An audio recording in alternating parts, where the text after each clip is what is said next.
bienvenue dans cette vidéo. Je ne ferai pas une review, un test complet des fonctionnalités du Nikon Z8.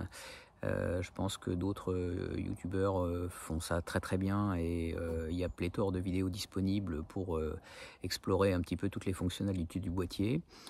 Je m'attacherai, moi, pour ma part, à comparer et à mettre en évidence les avantages ou les inconvénients entre cet hybride Nikon Z8 et les boîtiers type réflexe que j'utilise aujourd'hui, à savoir un D850 et un D5.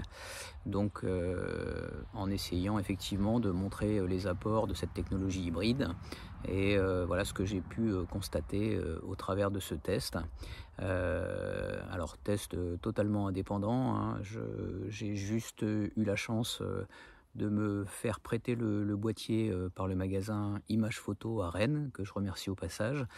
Je remercie également Nikon pour ce prêt, Nikon Plaza, qui a bien voulu envoyer le boîtier au magasin.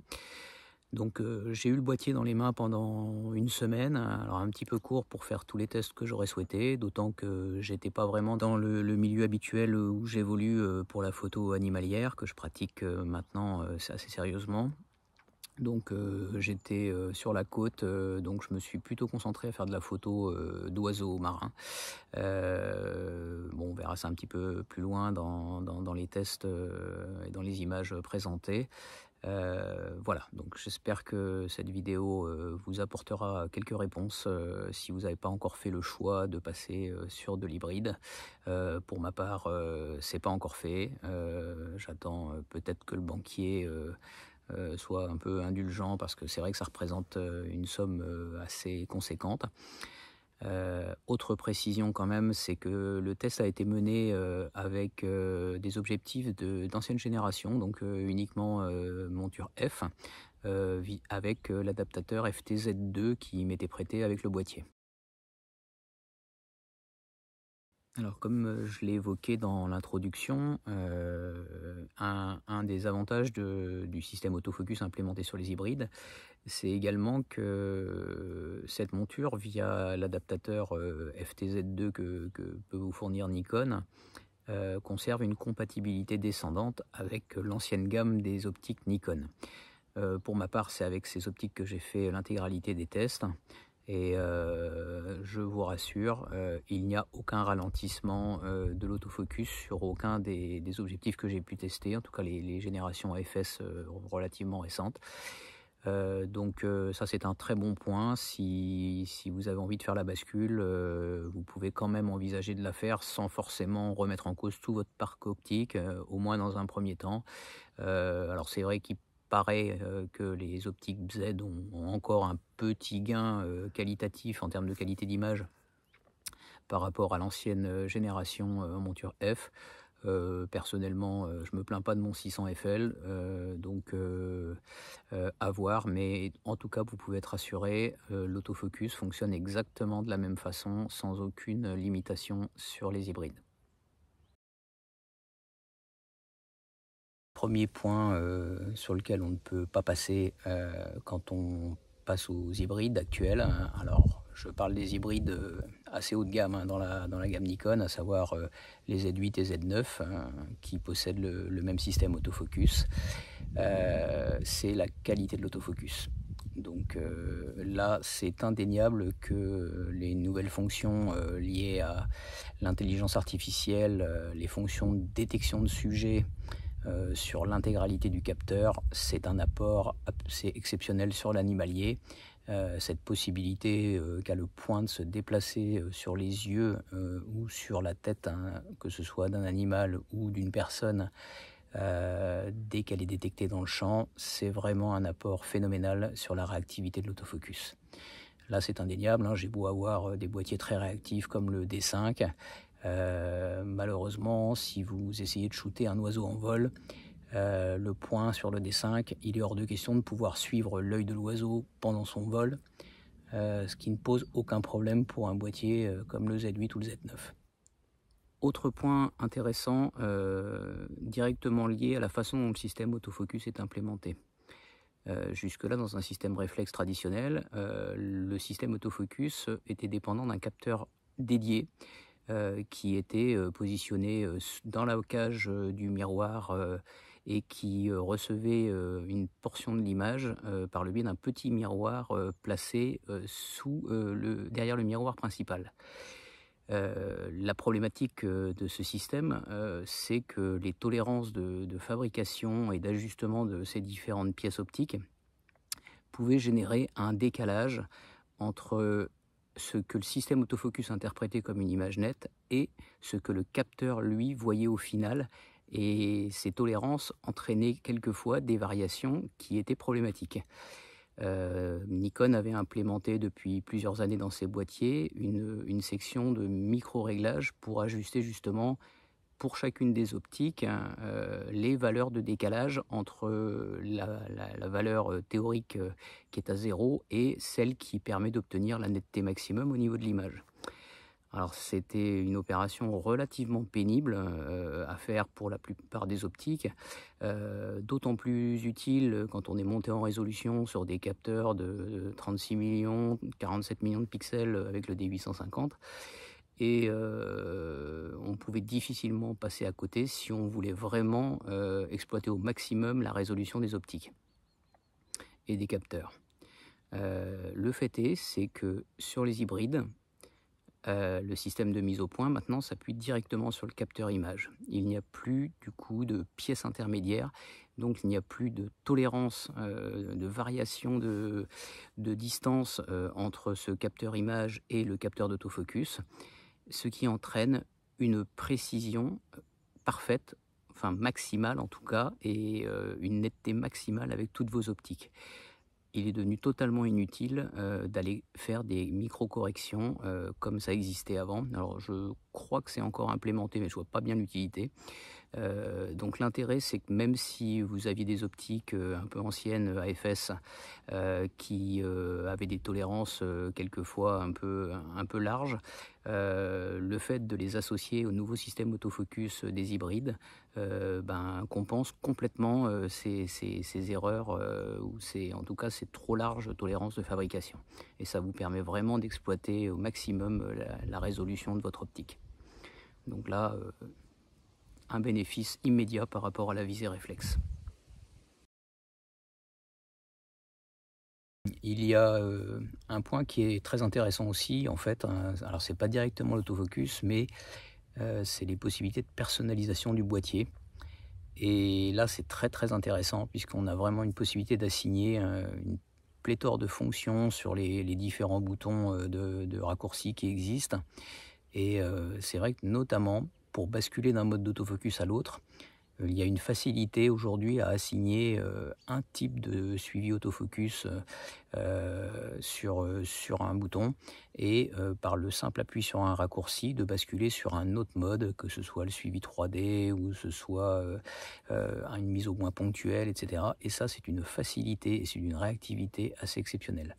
Donc bien joué aussi sur ce point-là, c'est la possibilité de vraiment personnaliser le boîtier pour avoir une réactivité et toujours disposer du bon mode autofocus notamment, quel que soit le sujet et quelle que soit l'action qui se déroule devant. Donc ça, c'est un très très bon point que j'ai mis en pratique dès que j'ai eu le boîtier dans les mains.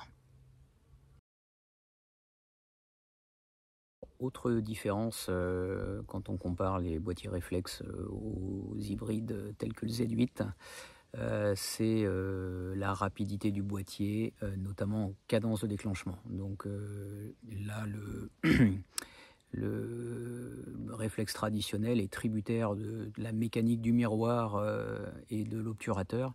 Donc on atteint des cadences jusqu'à 12 images par seconde globalement sur les meilleurs réflexes. L'hybride permet, en tout cas dans la gamme Nikon, de passer en pleine définition RAW à 20 images par seconde, et ça dans un silence total. Donc là, c'est sans commune mesure. Alors, je suis pas trop fan des très grosses cadences comme ça, parce que c'est bien joli, mais en post-prod, il faut faire le tri des images que l'on a sorties. La place aussi nécessaire sur les cartes devient absolument gigantesque, mais c'est vrai que sur de l'action critique où on veut absolument pas rater le moment décisif, c'est un avantage important par rapport au réflexe.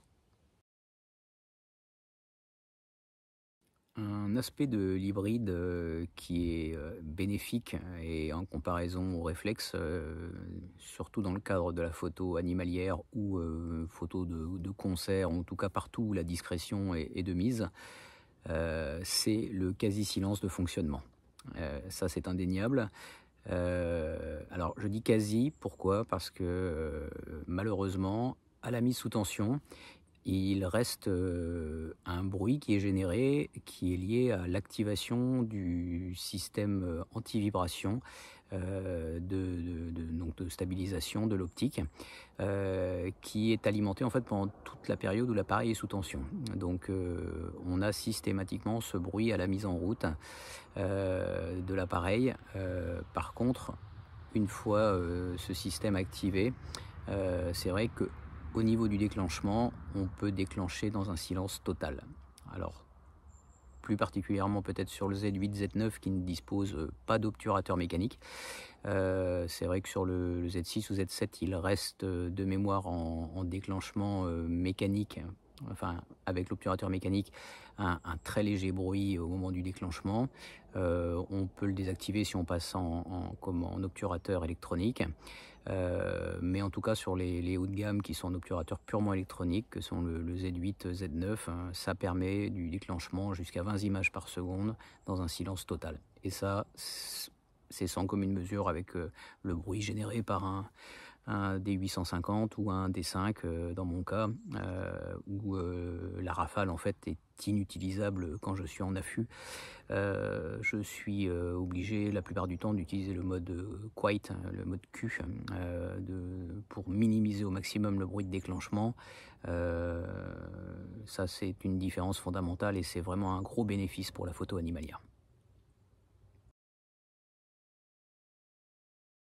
Maintenant, le viseur. Donc le viseur, alors c'est vrai que c'est vraiment le gros pas à franchir quand on vient d'un réflexe traditionnel.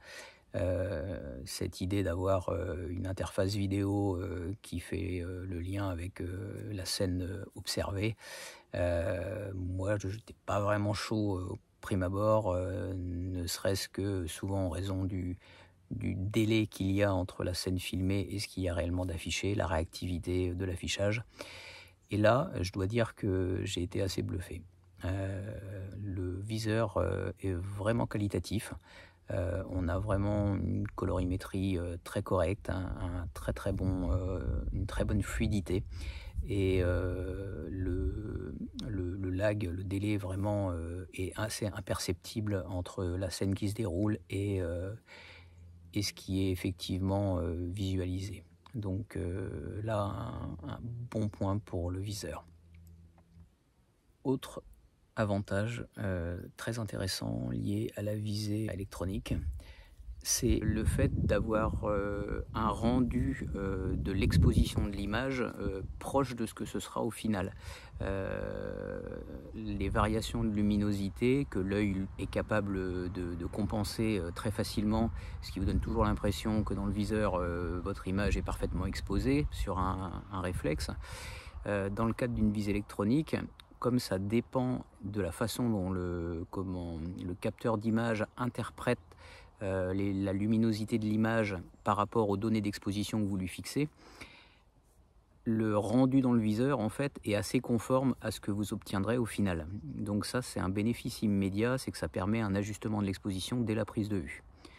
Alors on est aidé en ça avec des fonctions comme l'histogramme qui permet de se surexposer dans le viseur à l'image, donc pour voir la position des basses et des hautes lumières, comment elles sont réparties dans l'image.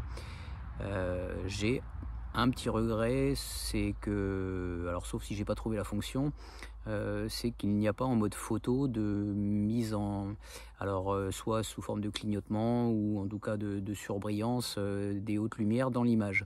Ce qui est étonnant puisqu'en mode vidéo on a accès aux zébras, ce qui est bien pratique pour juger des zones surexposées. Mais en visée photo, en fait, on n'a que l'histogramme à disposition, sauf erreur de ma part. Alors, un autre point qui concerne la visée, mais qui est assez spécifique aux porteurs de lunettes. Comme vous pouvez le constater, Je fais partie de cette catégorie, donc j'ai un âge qui commence à avancer sérieusement et qui fait que je porte des verres progressifs.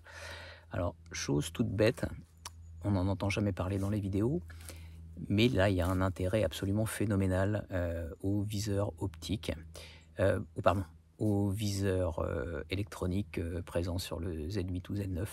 C'est la possibilité de relecture de la vidéo ou de la photo directement dans le viseur, sans quitter les yeux du viseur. Je vous explique pourquoi, notamment quand on porte des lunettes comme moi, verres progressifs. Quand on fait une prise de vue avec des verres progressifs, donc on est classiquement derrière le viseur, sur un réflexe, on fait la photo. Si j'ai besoin de relire, je suis obligé de me reculer en fait. Le problème des verres progressifs, c'est que ça marche, mais à une certaine distance, et on est obligé d'être un peu surélevé pour visualiser l'écran, puisque ça se situe dans la zone basse des verres. Alors c'est tout bête, mais là, je suis obligé de visualiser, donc je me recule, je vérifie la netteté de ma photo, et je peux reprendre l'action derrière de prendre des photos. Ce simple mouvement en arrière, quand vous êtes en affût, en animalier, alors que ce soit comme ici, sans camouflage particulier, mais même dans une tente affût où vous avez très peu de recul, ce mouvement est très problématique parce que dans la tente affût, vous n'avez pas forcément la place pour le faire, sans générer du bruit. Quand vous êtes en visuel comme ça, où vous avez simplement un filet de camouflage par-dessus, ce mouvement de relevé de tête est perceptible par l'animal que vous observez. Si vous essayez de prendre en photo des espèces assez sensibles, faciles à effrayer, comme pour ma part le chevreuil, qui est vraiment très attentif au mouvement du sujet, ce simple mouvement en fait peut poser problème et peut suffire à être détecté là où quelqu'un qui ne bougerait pas derrière le viseur et qui resterait parfaitement immobile serait totalement invisible. Donc ça c'est vraiment, alors ça paraît complètement anecdotique, mais pas du tout. J'ai vraiment apprécié cette relecture dans le viseur. C'est vraiment, ça permet déjà de rester en position de prise de vue, de moins perdre de temps puisque vous n'avez pas ce recul à faire, ce repositionnement. Vous ne quittez pas l'œil du viseur.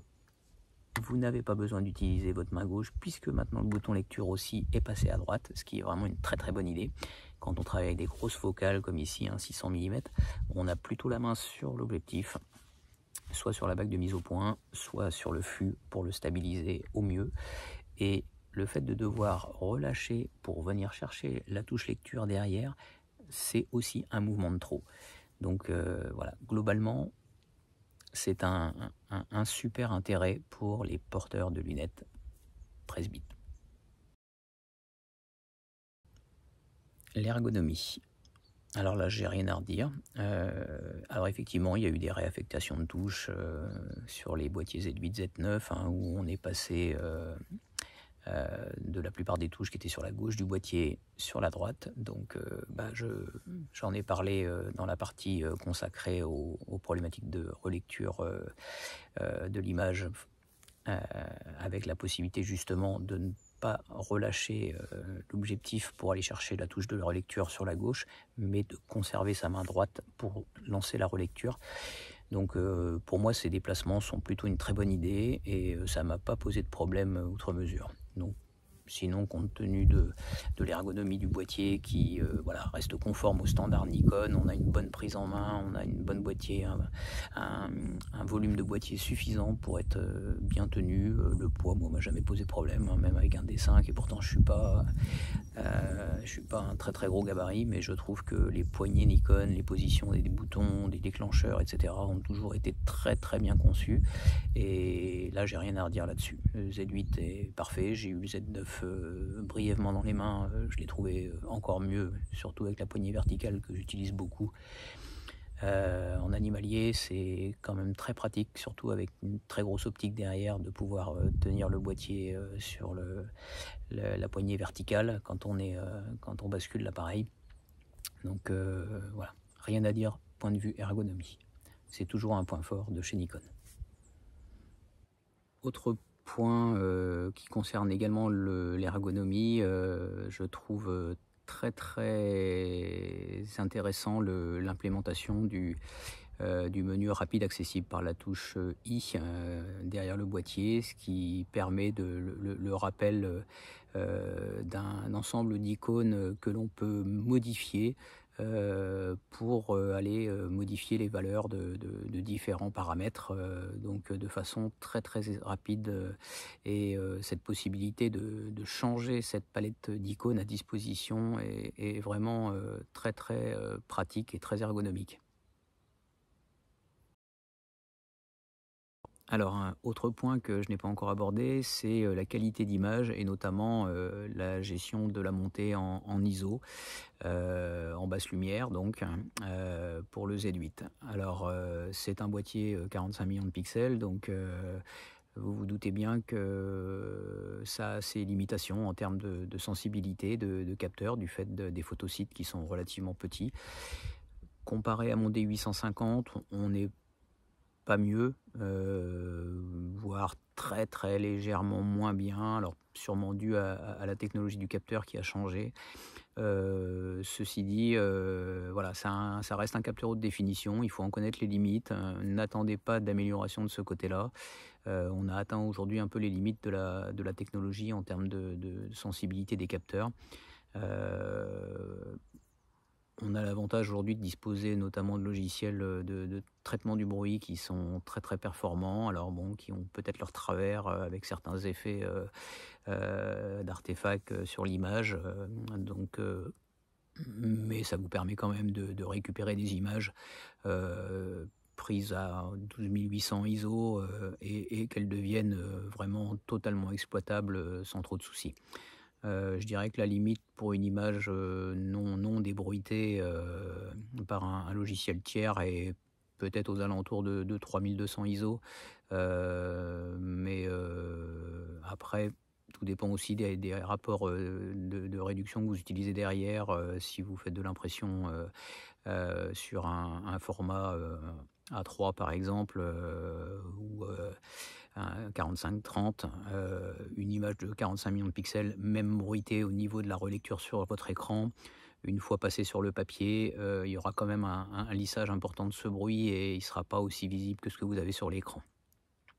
Donc c'est un peu à relativiser, mais il est clair que aujourd'hui, quand j'ai besoin de passer vraiment sur de la basse lumière, je reprends mon D5 avec plaisir, aussi bien par rapport à mon D850 que par rapport au Z8. Le D5 reste incomparable avec ses 20 millions de pixels. Alors, dernier point un petit peu annexe, parce que c'est pas mon domaine à la base, mais je fais peu de vidéos. Mais c'est vrai que du fait du boîtier que j'utilise, la vidéo reste assez problématique, hein, hormis sur des sujets statiques ou qui ne bougent très peu. Donc là, le fait d'avoir pu tester le Z8, c'est vrai que j'en ai profité pour faire de la vidéo sur des sujets qui me sont totalement interdits d'habitude, pour la bonne et simple raison, c'est que le suivi autofocus sur les réflexes en mode vidéo est absolument déplorable. Donc j'ai eu l'occasion là de filmer alors un ami à moi qui pratique du kitesurf, hein, donc quand vous connaissez la vitesse de déplacement d'un kitesurf et notamment la vivacité des mouvements lors des sauts, et c'était un sujet de prédilection pour tester la réactivité de l'autofocus et la qualité de suivi de l'autofocus en mode vidéo. Et là franchement, ça change tout. Autant c'est un domaine qui m'est interdit aujourd'hui avec mes réflexes, autant là, les possibilités offertes par ces boîtiers hybrides et leur autofocus, le suivi autofocus des sujets, ça me donne vraiment envie de mettre le doigt dans la vidéo. Et donc je vais ajouter un petit peu de contenu vidéo, de trois passages pour vous montrer à quel point le suivi peut être correct. Alors c'est filmé à l'arrache, à main levée, avec un 300 mm hein, en bord de mer, donc vous excusez le suivi, hein, j'ai rien pour stabiliser, c'était vraiment fait comme ça, on va dire comme un gros débutant que je suis en vidéo. mais ça permet déjà de se rendre compte de la qualité de l'autofocus à ce niveau-là. Et là, franchement, c'est top. Alors, la qualité de l'image, je ne peux pas forcément juger, mais elle m'a paru déjà excellente, sachant que je filmais plutôt dans le mode de base 8 bits. Alors, j'ai plus le codec en tête, je crois que c'est le 265, mais je ne veux pas dire de bêtises. Et bon, la qualité est déjà bluffante, sans aucune retouche derrière, hein. C'est brut de prise de vue, donc ça vous permettra de voir un petit peu ce que ça donne. Donc filmer en 4K, et avec le gros bénéfice aussi, c'est la possibilité de filmer à 120 images secondes en 4K, donc permettre des ralentis jusqu'à 4 fois la vitesse à la relecture, et ça c'est vraiment génial pour le sport et notamment pour le kitesurf. Donc voilà, je vous laisse regarder ces 2 ou 3 petits extraits.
Il n'y a pas que des points positifs, j'en ai quand même trouvé un qui est un peu plus dérangeant. Après, bon, on peut pallier à ce problème-là assez facilement, on va dire, mais ça reste la problématique de l'autonomie. Alors effectivement, quand on part avec un hybride, il y a intérêt toujours de partir avec ses batteries chargées. C'est quand même consommateur. Le fait de ne pas pouvoir viser sans allumer le boîtier, ça c'est quand même pénible par rapport à une visée réflexe traditionnelle où rien ne vous empêche de rester à l'affût, d'observer dans votre viseur sans même toucher à l'alimentation du boîtier, sachant que de toute façon ça ne consomme rien dans ces cas-là. Mais c'est vrai que les hybrides, de fait de leur mode de fonctionnement, dès qu'ils sont sous tension, le stabilisateur de l'optique se met en route, donc forcément il y a une consommation, le viseur consomme aussi, ou l'écran arrière, peu importe selon celui que vous utilisez. Mais c'est vrai que j'étais plus souvent à me poser la question de savoir si j'allais pouvoir faire ma sortie sans aucun souci de batterie. Bon, facile à remédier en se baladant avec plusieurs batteries, mais c'est vrai que ça amène toujours cette petite tension de se dire est-ce que je vais tenir jusqu'au bout de ma session sans aucun souci. Là, j'aurais apprécié que peut-être un nouveau standard de batterie sorte un peu plus capacitive, ou qu'il y ait des efforts de fait là-dessus.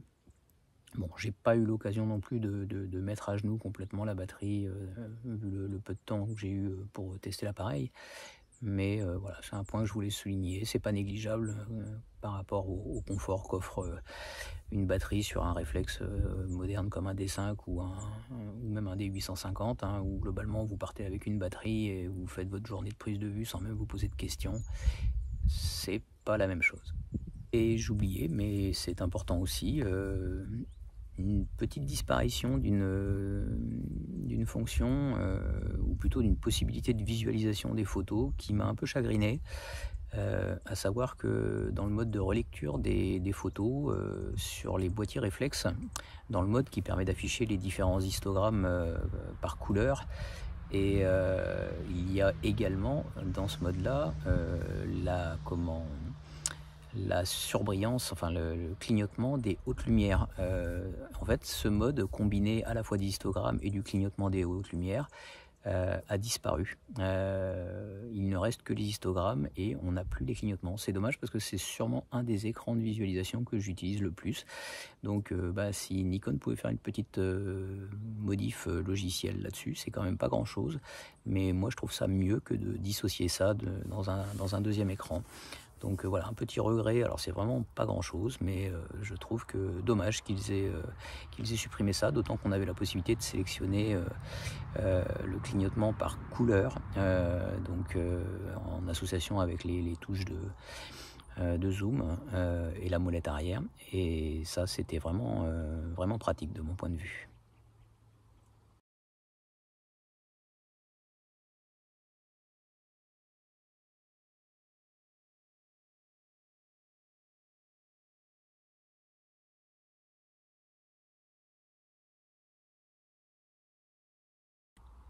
Alors pour illustrer un peu quand même les résultats que j'ai pu obtenir avec ce Z8 dans la semaine où je les ai eus. Alors j'ai malheureusement pas été dans un lieu géographique propice à mon sujet principal, à savoir le chevreuil, mais j'étais en bord de mer, donc je me suis appliqué à aller chasser l'oiseau marin, donc, et plus particulièrement les sternes dans les marais de Carbodec, près de Sarzeau, pour ceux qui connaissent.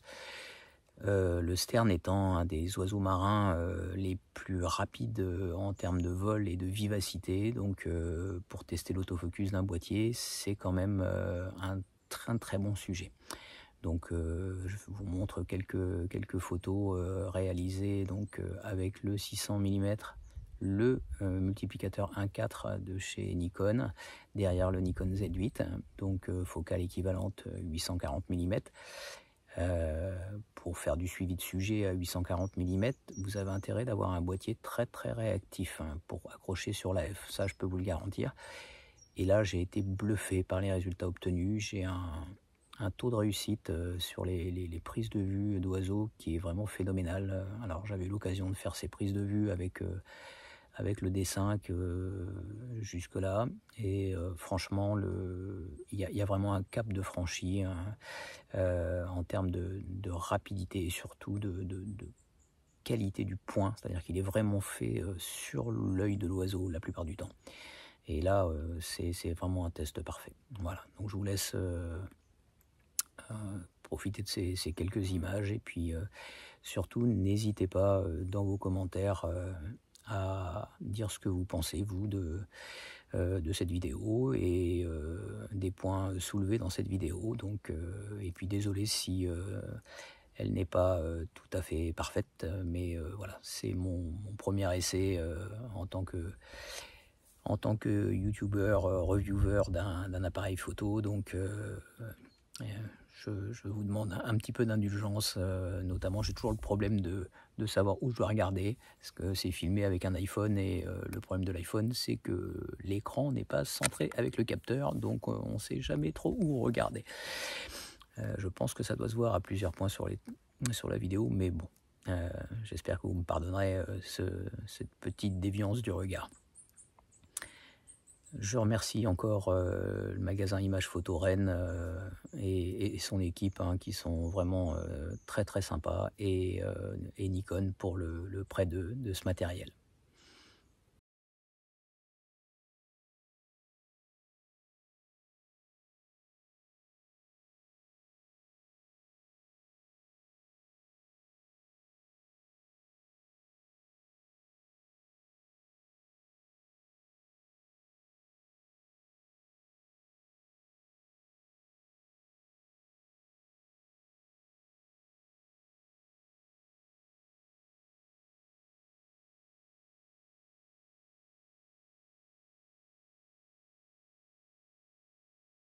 Voilà, on arrive au terme de cette vidéo.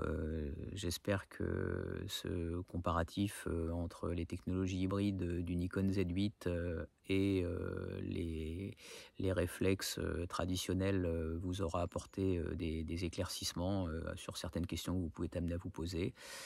Je vous remercie d'avoir bien voulu aller jusqu'au bout si c'est le cas. Et je vous souhaite une bonne soirée et peut-être à bientôt pour une prochaine vidéo.